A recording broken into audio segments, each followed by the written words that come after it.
नमस्कार. आज दाखवणार आहे मी खानदेशी घोटलेली वांग्यांची भाजी. ती कढईत मी कशी करायची ती दाखवली आहे.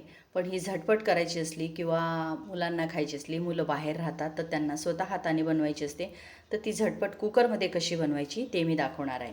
लसूण घेतला आहे, हिरव्या मिरच्या घेतल्या आहे, आलं घेतलेलं आहे आणि वांगे ते चिरून घ्यायचे. हे आपल्याला मिक्सरमध्ये अगदी जाडसर करायचं आहे, ठेचा करतो त्याप्रमाणे जाडसर कुटून घ्यायचं आहे. आपण ते तयार करून घेऊ आणि नंतर फोडणी कशी द्यायची ते पाहूया.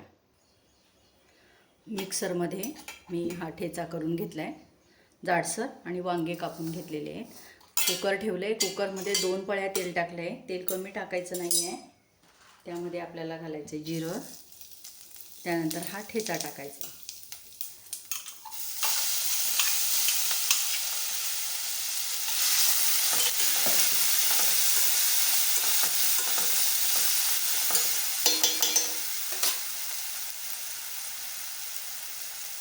लगेच हळद घालायची आहे.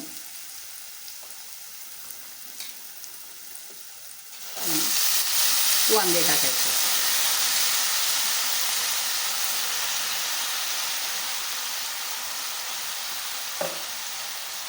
मीठ घालायचं आहे चवीपुरता. कोथिंबीर अगदी थोडी घालायची आहे शिजण्यापुरती, कारण आपल्याला नंतर पुन्हा टाकायची आहे. आणि हे सर्व मिक्स करायचं. हे पहा छान असं मिक्स झालं आहे. आणि आता आपल्याला यात थोडंसं पाणी टाकायचं आहे. अगदी अर्धा कप पाणी टाकायचं आहे. हे पहा आणि झाकण लावायचं आहे. झाकण लावून आपल्याला फक्त एकच शिट्टी घ्यायची आहे, कारण आपण पाणी अगदी कमी टाकलेलं आहे. झाकण लावून आपल्याला एक शिट्टी घ्यायची. एक शिट्टी झाली आहे आणि झाकण आपण काढून घ्यायचं.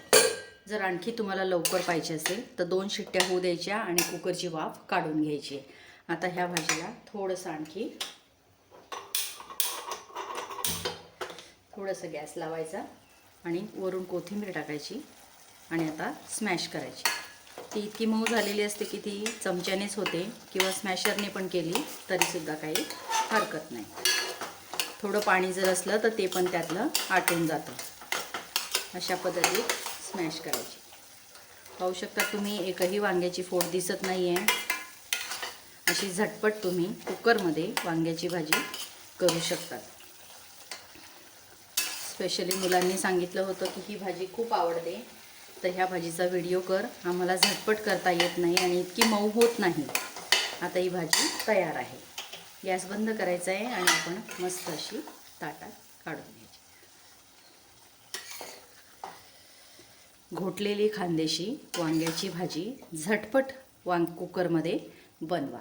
मस्त अशी वरणपोळी सोबत खाऊ शकतात, वरणबट्टी सोबत खाऊ शकतात, वरण भातासोबत खाऊ शकतात. असेच छोटे छोटे व्हिडिओ पाहण्यासाठी चॅनलला सबस्क्राईब करा, लाईक करा आणि शेअरही करा.